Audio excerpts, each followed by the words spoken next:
Kumusta po sa inyong lahat? Ako po si Dr. Javier Santos. Marami na akong nakitang mga pasyente na may problema sa kalusugan, lalo na sa kidney. Ngayon, tatalakayin natin ang isang napakahalagang paksa.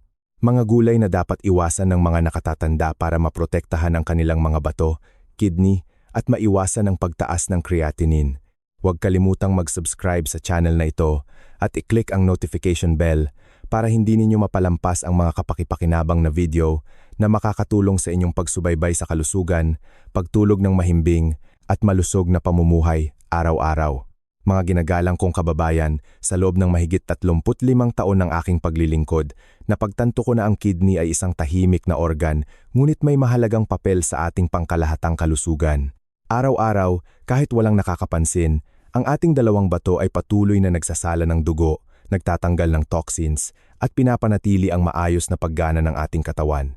Ngunit ang higit na nakababahala sa akin ay ang maraming tao ay hindi sinasadyang sinisira ang kanilang mga kidney dahil lamang sa mga gulay na akala nila ay ligtas at masustansya sa kanilang pang-araw-araw na pagkain. Ito ay tila balintuna, hindi ba? Dahil matagal na nating pinaniniwalaan na ang pagkain ng gulay ay mabuti tulad ng malunggay, kangkong, o pinakuluang gulay na nakakapresko. Ngunit sino ang mag-aakala na ang mismong mga gulay na ito, kung hindi kinakain ng tama, ay maaaring magpahirap sa kidney na sa kalaunan ay magreresulta sa pagbaba ng function nito. Marami na akong nakilalang pasyente, bata man o matanda, na araw-araw kumakain ng gulay dahil sa pag-aakalang malusog ito. Ngunit ang kanilang creatinine level ay tumataas. Sila ay madalas napapagod, umiihi ng madalas sa gabi, at paggising sa umaga ay mabigat ang ulo at lumalabo ang paningin. Mula sa mga karanasang iyon, naramdaman kong kailangan kong ipaliwanag ng mas malinaw para hindi kayo magkamali sa mga bagay na tila walang pinsala. Ngayon, inaanyayahan ko kayo na pag-aralan natin ang unang grupo ng gulay. Ang pamilyar na gulay na ito ay nasa hapagkainan ng bawat pamilyang Pilipino, ngunit nagtatago ito ng maraming potensyal na panganib sa kidney kung mali ang paggamit. Tara na sa susunod na bahagi. Ang unang gulay, malunggay. Ang miracle tree na kailangan ingatan. Mga ginagalang kong kababayan, kung itatanong kung anong gulay ang pinakapamilyar sa hapagkainan ng pamilyang Pilipino, marahil ang malunggay ang isa sa mga unang sasabihin. Mula pa noong panahon ng ating mga lolo't lola, ang malunggay ay itinuturing na gulay ng bayan, madaling lutuin, ligtas, nakakapagpalamig ng atay, at nakapagpapabuti ng dugo. Nirerekomenda ito mula sa mga bagong galing sa sakit hanggang sa mga bagong panganak na ina. Ngunit mula sa pananaw ng modernong medisina, lalo na sa pangangalaga sa mga nakatatanda o may problema sa kidney, kailangan kong ulit-ulitin na hindi lahat ng gulay ay ligtas kung hindi ginagamit ng tama. At ang malunggay ay isang perpektong halimbawa. Ang malunggay ay naglalaman ng mataas na purine at plant-based protein. Ito ay isang mahalagang salik na iilan lamang ang napapansin. Kapag ang purine ay pumasok sa katawan, ito ay nagiging uric acid. Kung malakas pa ang kidney, ang uric acid ay normal na sinasala at inilalabas. Ngunit alam nyo ba, paglampas ng edad, ang function ng pagsasala ng kidney ay unti-unting bumababa sa paglipas ng panahon. Ito ay isang natural na katotohanan, ngunit maraming tao ang hindi nakakapansin. Kapag ang katawan ay hindi na ilalabas ang labis na uric acid, hindi lamang ito nagdudulot ng pananakit ng kasukasuan at pamamaga ng kasukasuan, kundi pinipilit din ito ang kidney na magtrabaho ng mas husto, na humahantong sa pagtaas ng creatinine level sa dugo. Naalala ko pa ang kaso ni Mang Tonyo, isang 58 taong gulang na lalaki mula sa Batangas na may napakadisiplinadong pamumuhay. Hindi umiinom ng alak at malusog ang kinakain. Araw-araw ay mayroon siyang sabaw ng malunggay. Akala niya, sa pag-iwas sa karne at pagkain ng gulay, mababawasan ang pasanin sa kidney. Ngunit pagkalipas ng 3 buwan, kapansin-pansing tumaas ang creatinine level ni Mang Tonyo. Nang tanungin niya ako, "Dok, nakakasama rin pala sa kidney ang pagkain ng malunggay." Akala ko ayos lang. Naintindihan ko na hindi niya ito kasalanan kundi dahil walang nagpaliwanag sa kanya tungkol sa masamang epekto ng isang pagkain na akala niya ay ligtas. Bukod sa purine, ang malunggay ay naglalaman din ng active compound na papaine na may kakayahang mag-relax ng smooth muscles at makaapekto sa daluyan ng dugo. Sa mga nakatatanda na may sensitibong nervous system, ang substance na ito ay maaaring magdulot ng pakiramdam ng pagkapagod, palpitations, at bahagyang pagbaba ng blood pressure, lalo na kapag kinain sa gabi o ininom bilang hilaw na juice. Dahil dito, Madalas kong pinapayuhan kayo na huwag gumamit ng hilaw na malunggay, huwag gawing juice, at lalo na huwag kumain sa gabi kung madalas kayong mahirapang matulog o umiihi sa gabi. Gayunpaman hindi ito nangangahulugan na kailangan nating iwasan ng tuluyan ng malunggay. Ito ay isa pa ring gulay na mayaman sa nutrisyon, naglalaman ng vitamin C, fiber, calcium, at iron na napakabuti kung ginagamit ng tama at sa tamang dami. Para sa mga mahigit 50 taong gulang o may mahinang kidney, madalas kong pinapayuhan na kumain lamang ng 1 hanggang 2 beses bawat linggo.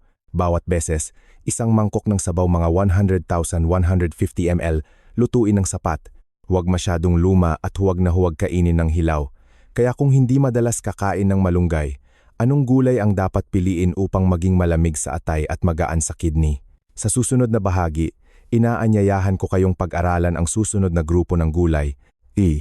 Ang pangalawang gulay, repolyo, kangkong at pechay, ang mga luntiang panganib, mga ginagalang kong kababayan. Ipagpatuloy natin ang kwento tungkol sa mga gulay na akala natin ay mabuti ngunit may potensyal na panganib sa kidney. Gusto kong banggitin ang grupo ng mga dahon gulay tulad ng repolyo, kangkong at pechay. Ang mga ito ay popular na gulay na itinuturing na gintong pagkain para sa kalusugan, lalo na sa mga nakatatanda.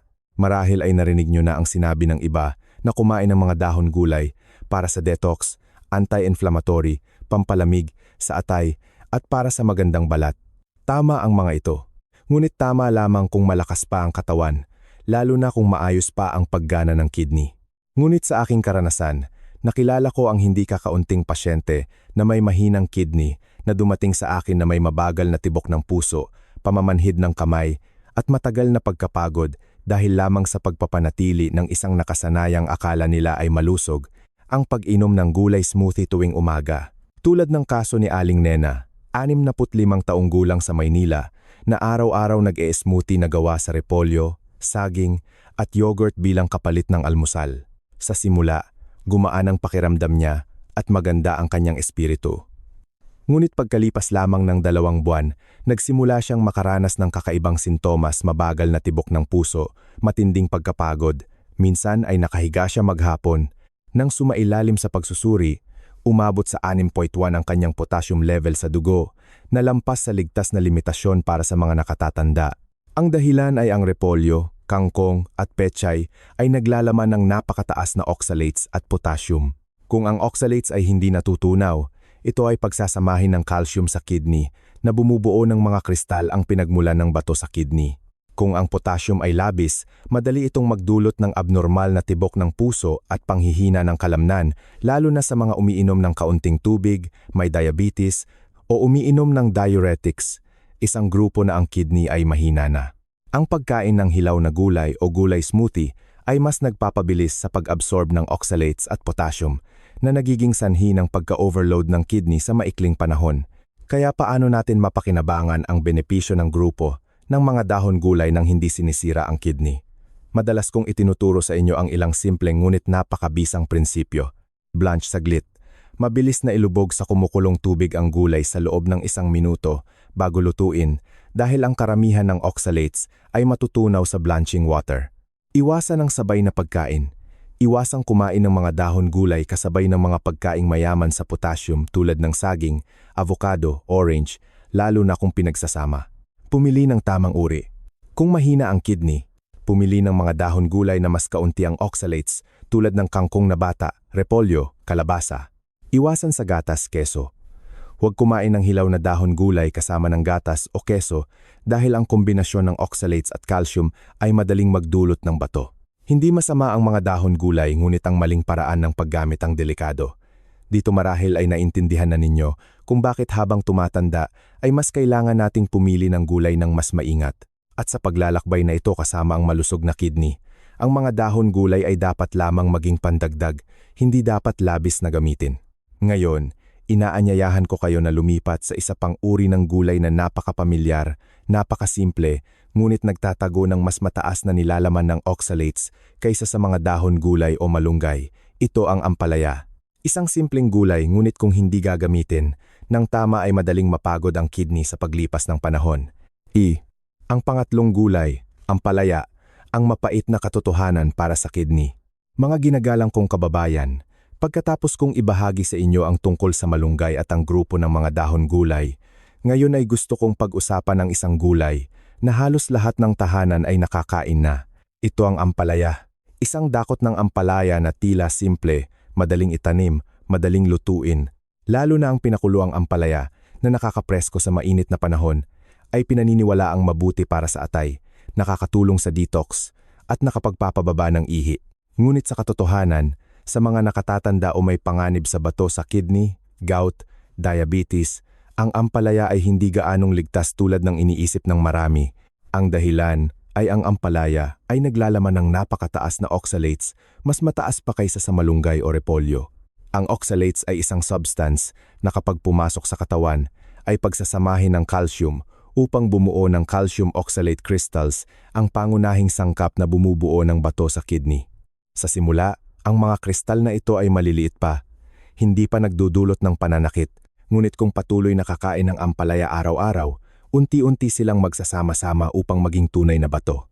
Naalala ko pa ang kwento ni Aling Rosa, 68 taong gulang sa Laguna. Tuwing tanghali, nagluluto siya ng pinakuluang ampalaya at may ugali pa ring inumin ng sabaw dahil naniniwala siyang nakakapagpalamig ito ng atay at nakakatulong sa detox. Pagkalipas ng 6 na buwan, nagsimula siyang makaramdam ng matinding pananakit ng likod at bahagyang pananakit sa pag-ihi. Ipinakita ng ultrasound na mayroon siyang bato na 5 mm sa kanyang kanang kidney. Ang pangunahing sanhi ay ang ugali niyang madalas na paggamit ng ampalaya at pag-inom ng sabaw na naglalaman ng napakataas na natunaw na oxalates. Hindi lamang nagdudulot ng bato, pinipilit din ng oxalates ang kidney na mas magsala, na humahantong sa pagtaas ng creatinine, pagkapagod, pananakit ng likod, kaunting ihi o pag-ihi sa gabi. Ang mga nakatatanda na may kasaysayan ng mahinang kidney, umiinom ng kaunting tubig o may diabetes, high blood pressure, kung mali ang pagkain ng ampalaya, mas tumataas ang panganib. Kaya paano kumain ng ampalaya nang hindi nakakasama? Madalas kong pinapayuhan kayo na kumain lamang ng 1 o 2 beses bawat linggo, huwag na huwag inumin ang sabaw, at dapat itapon ang unang tubig kapag pinakuluan o niluto ang ampalaya. Maaari ding pagsamahin ang ampalaya sa dahon ng sili o upo upang neutralisahin ang oxalates at bawasan ang masamang epekto. Lalo na sa mga may bato na sa kidney o may sakit, mas mainam na limitahan ang ampalaya hanggat maaari. Sa puntong ito, umaasa ako na hindi kayo mag-alala o tuluyang iwasan ang pamilyar na gulay na ito. Ang ampalaya ay may pakinabang pa rin. Kung ginagamit ng tama, ang problema ay nasa dalas, paraan ng pagluluto at kondisyon ng katawan ng kumakain. Ang kidney ay isang organ na nagsasala ng dumi, ngunit madaling masira kung pinipilit na magtrabaho ng sobra araw-araw. Kaya ngayong naintindihan na natin ang 3 uri ng gulay na akala natin ay mabuti ngunit nakakasama kung mali ang paggamit, marahil ay nagtataka kayo. Ano ang mangyayari kung patuloy tayong kumakain ng mali? Seryoso ba talaga ito? Tulad ng babala, iyan din ang ibabahagi ko ng mas malinaw sa susunod na bahagi. Inaanyayahan ko kayong lumipat sa 3 bahagi upang mas maunawaan ang mga tahimik ngunit nakababahalang kahihinatnan ng maling pagkain ng gulay. Ibo, mga posibleng kahihinatnan ng maling pagkain ng gulay. Mga ginagalang kong kababayan, pagkatapos nating talakayin ang 3 pamilyar na gulay ngunit madaling makasira sa kidney kung mali ang paggamit, marahil ang pinakamahalagang bagay ngayon ay ang lubos na maunawaan ang tunay na kahihinatnan kung patuloy nating panatilihin ang maling ugali sa pagkain ng gulay sa mahabang panahon. Maraming kababayan natin ang nag-iisip na ligtas ang gulay kaya mas marami, mas mabuti. Ngunit hindi lahat ng gulay ay ganap na ligtas lalo na kung mayroon ng senyales ng paghina ang kidney. Kapag madalas at matagal na kumakain ng gulay na mayaman sa oxalates, purine o potassium, ang kidney ay magiging overworked. Hindi na mailabas ang lahat ng dumi. Sa puntong ito, tataas ang creatinine sa dugo at magsisimula kayong makaramdam ng pagkapagod, madalas na pag-ihi sa gabi, hindi mahimbing na tulog, at may bula ang ihi mga senyales na humihingi ng tulong ang kidney dahil sa patuloy na pagsasala ng walang pahinga. Kung hindi agad aayusin, ang kondisyong ito ay magpapatuloy sa chronic kidney disease. Sa sandaling magsimula ito, ang paggamot ay napakahirap. Mayroong mga pasyente na kailangan pang magpa-dialysis habang buhay. Ang mahinang kidney ay hindi lamang nakakaapekto sa pag-ihi, kundi nagdudulot din ng electrolyte imbalance, mataas na blood pressure, sakit sa puso, diabetes, at matagal na insomnia. Mula sa isang pagkain ng gulay na akala mo ay malusog, unti-unting humihina ang kidney at kasama nito ang buong nervous system, puso at utak. Makakaranas din ng stress. Kaya paano kumain ng gulay upang maprotektahan ang kidney habang pinapanatili ang kalusugan? Ang sagot ay nasa simple ngunit epektibong prinsipyo ng pagkain ng gulay. Ibabahagi ko ng detalyado sa susunod na bahagi. Inaanyayahan ko kayong lumipat sa ika-4 na bahagi upang tuklasin ang 3 gintong prinsipyo sa pagkain ng gulay na makakatulong upang maging magaan ang kidney at malusog ang katawan araw-araw. 3 gintong prinsipyo sa tamang pagkain ng gulay. Mga ginagalang kong kababayan, ngayong alam na natin ang mga uri ng gulay na maaaring magpahina sa kidney kung mali ang pagkain. Naniniwala ako na marami sa inyo ang magtatanong, paano ba kumain ng gulay ng tama? Mayroon bang prinsipyo para hindi ma-overload ang kidney at makakuha pa rin ng sapat na nutrisyon ang katawan? Ang sagot ay oo. At ito ang gusto kong bigyang diin sa bahaging ito, 3 gintong prinsipyo sa pagkain ng gulay, lalo na sa mga may mahinang kidney, nasa gitnang edad at mga nakatatanda. 1. Piliin ang tamang uri ng gulay. Sa edad na mahigit 50, ang function ng pagsasala ng kidney ay nagsisimula ng bumaba kaya hindi tayo maaaring kumain ng gulay tulad ng noong bata pa. Dapat unahin ang mga gulay na mura, mababa sa oxalates, mababa sa plant-based protein at madaling matunaw tulad ng upo, kalabasa, kangkong na mura, dahon ng kamote na mura, patola, white cauliflower, repolyo. Ang mga gulay na ito ay hindi lamang magaan sa kidney kundi nakakatulong din sa pag-regulate ng blood pressure, mabuti para sa blood sugar, at madaling isama sa pang-araw-araw na pagkain. Iwasan ang mga gulay na luma, matagal nang nakaimbak, o malagkit dahil hindi lamang nawawala ang sustansya kundi nakakapagdulot din ng toxins. Number 2. Lutuin ng tama. Upang mabawasan ang natural na toxins sa gulay, para sa mga gulay na naglalaman ng oxalates, tulad ng repolyo, ampalaya, malunggay, dapat itong mabilis na pakuluan at itapon ng unang tubig. Ito ay isang simple ngunit napakabisang hakbang dahil 65-70% ng oxalates ay matutunaw sa unang tubig. Bukod pa rito, kung gusto mong bawasan ang mapait na lasa at mas madaling matunaw, maaari kang magdagdag ng hiwa ng luya sa tubig na pinakukulan. Pagkatapos lutuin, maaaring pisilin ng ilang patak ng kalamansi. Ang citric acid sa kalamansi ay makakatulong upang ang oxalates ay maging mas madaling ilabas. Ang mga maliliit na tip na ito ay napakalaking tulong para sa mga may mahinang kidney o nagpapagamot ng chronic diseases. Kumain sa tamang oras at tamang dami. Gaano man kabuti ang gulay, kung labis ang pagkain o mali ang oras ng pagkain, nakakasama pa rin ito. Dapat kumain lamang ng gulay habang mainit pa at bagong luto. Huwag na huwag itong ipainit muli o iwanan sa magdamag. Ang malamig na gulay na matagal nang nakaimbak ay makakapagdulot ng nitrites, isang substance na maaaring maging nitrosamines kapag ininit muli, na nakakasira sa atay, kidney, at nagpapataas pa ng panganib ng cancer. Kung kailangan itong itago, paghiwalayin ang gulay at sabaw, at sa susunod na araw igisa ulit na may kaunting luya o bawang upang maging mas ligtas. Bukod pa rito, tandaan na bawasan ang asin at pampalasa dahil ang labis na sodium ay magpapahirap sa kidney na humahantong sa pamamaga ng kamay at paa o pagtaas ng blood pressure. Ang 3 hakbang na ito ay tila simple, ngunit ito ang susi upang makatulong na makahinga ang kidney, mas mahusay na magsala ng dugo, bawasan ang pagkapagod, mapabuti ang tulog, at pabagalin ang proseso ng paghina ng kidney. Sa pagtanda, kung patuloy ninyo itong susundin, pagkalipas ng ilang linggo ay mararamdaman ninyo ang malaking pagkakaiba. Mas malinaw na ihi, magaan ang pakiramdam paggising, mas maliwanag na balat, mas kaunting pananakit ng likod, at lalo na mas mahimbing na tulog. Kaya bukod sa tamang paraan ng pagkain ng gulay, sino ang dapat na partikular na mag-ingat sa pagkain ng maraming gulay?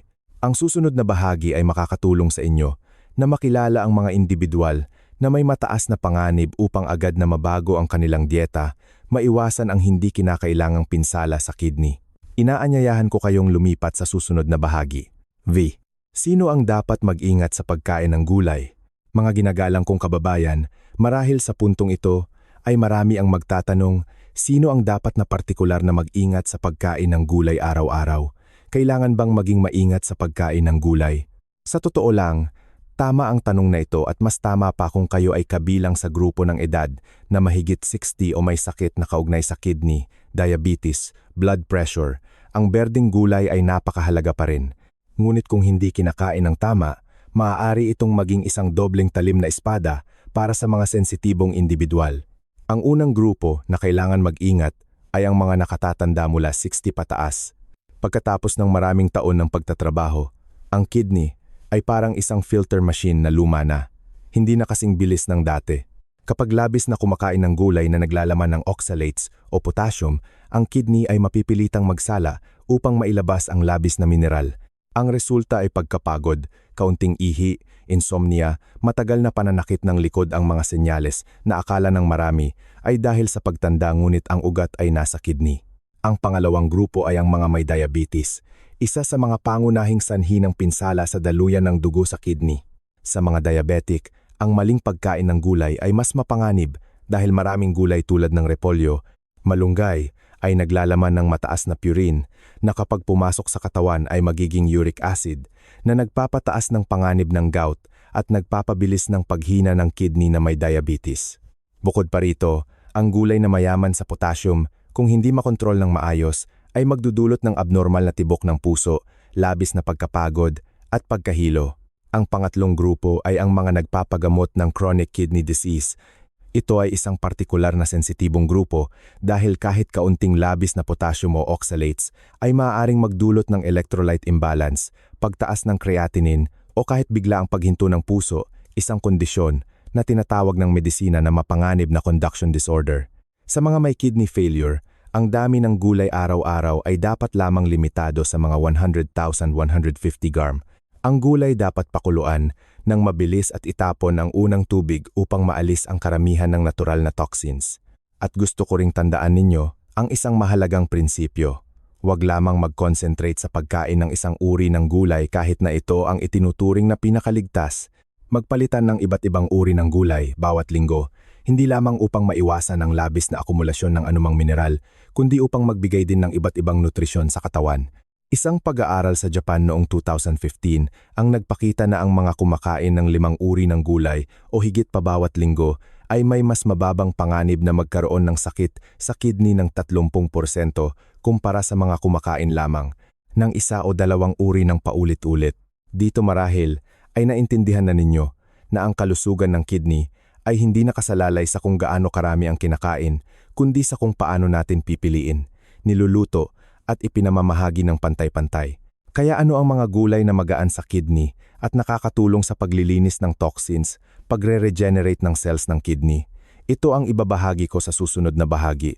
Inaanyayahan ko kayong patuloy na manood para mas maintindihan. Konklusyon. Mga ginagalang kong kababayan, pagkatapos ng mahigit 20 minuto ng pagbabahagi, sama-sama nating pinagdaanan ng isang paglalakbay, hindi lamang upang mas maunawaan ang berdeng gulay, kundi upang matukoy din ang mga tahimik na panganib kung mali ang pagkain, lalo na sa mga nakatatanda o may sakit. Akala natin dati na ang gulay ay ganap na ligtas na pagkain, ngunit sa pamamagitan ng karanasan sa paggamot at resulta ng siyentipikong pananaliksik, lubos kong naintindihan na hindi lahat ng gulay ay mabuti para sa kidney at hindi totoo na mas marami, mas malusog ang pagkain ng gulay. Ang mga gulay tulad ng malunggay na naglalaman ng maraming purine, ang grupo ng mga dahon gulay na mayaman sa potassium at oxalates, o ampalaya na may napakataas na oxalates, kung gagamitin ng mali, mali ang dami, o mali ang oras, maaaring mapilitang magsala ang kidney na humahantong sa pagtaas ng creatinine, pagkapagod, insomnia, at panganib ng chronic kidney disease. Gayunpaman, ang magandang balita ay kung lubos ninyong naintindihan at inilapat ang 3 gintong prinsipyo sa pagkain ng gulay, kumain ng tamang uri, lutuin ng tama, at gamitin sa tamang dami ang gulay, ay mananatiling natural na gamot na tumutulong upang maging malusog ang kidney araw-araw. At kung gusto ninyong malaman kung anong mga gulay ang magaan sa kidney, nakakatulong sa paglilinis ng toxins at pagre-regenerate ng cells ng kidney, inaanyayahan ko kayong patuloy na samahan ako sa susunod na bahagi. Ibahagi ko ng detalyado ang 5 uri ng gulay na madaling hanapin, madaling lutuin, at maaaring ilapat agad ng sinuman sa ating pang-araw-araw na pagkain. Huwag kalimutang i-click ang subscribe at i-on ang notification bell para lagi tayong magkasama sa paglalakbay ng maligaya, malusog at mahabang buhay kasama ang mahal sa buhay. Narito ang isang imahe na naglalarawan ng ilan sa mga gulay na binanggit.